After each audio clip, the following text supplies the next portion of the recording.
தென்றலே மெல்ல பேசு சீரியல்ல இனி எபிசோட்ல ரிஷி இளமதி வீட்டுல புகுந்து யாரும் இல்லாத நேரத்துல இளமதி கிட்ட தப்பா நடந்துக்க முயற்சி பண்றாப்புல.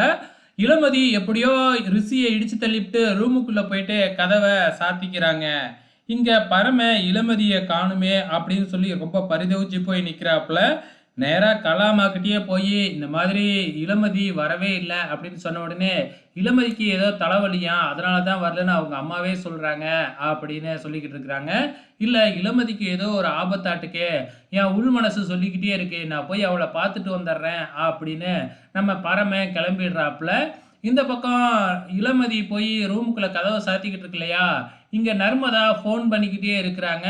ஃபோனும் வெளியில இருக்கு. ரொம்ப நேரம் ஆச்சு, இந்த ரிஷி போயிருப்பான் அப்படின்னு சொல்லிட்டு இளமதி ஃபோன் எடுக்கிறதுக்காக வந்தா, ரிஷி ஒளிஞ்சிருந்துக்கிட்டு மறுபடியும் இளமதியை பிடிச்சி தப்பா நடந்துக்க முயற்சி பண்றப்ப கரெக்டா நம்ம பரமே வந்துடுறாப்புல. அதுக்கப்புறம் என்ன, ரிஷியை போட்டு பொல பொலன்னு பொழக்கிற பொழல ரிஷி அடிதாங்க முடியாம அங்கிருந்து தெரிச்சு ஓடிட்டாப்புல. உடனே நம்ம இளமதி பரமனை வந்து கட்டி பிடிச்சிக்கிட்டு என்னைய கல்யாணம் பண்ணிக்கு பரமா அப்படின்னு சொல்லிக்கிட்டு இருக்கிறாங்க.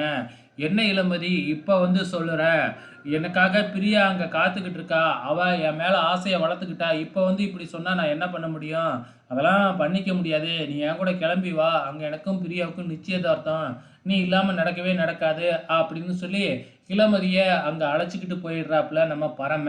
அங்கே போன உடனே நர்மதா கூப்பிட்டு என்னாச்சு ஏன் வரல அப்படி இப்படின்னு கேட்க, நீ என்கிட்ட ஃபோனில் என்ன சொன்ன, இதெல்லாம் ஒரு செட்டப்னு சொன்னேன், ஆனால் பரம என்கிட்ட வந்து பிரியாவுக்கும் எனக்கும் தான் கல்யாணம் நடக்கும் அப்படின்னு சொல்லிக்கிட்டு இருக்கிறாப்புல, என்னை ஏமாத்துறியா அப்படின்னு வந்து பார்த்திங்கன்னா நர்மதாவை பிடிச்சி இந்த இளமதி திட்டிக்கிட்டு இருக்கு.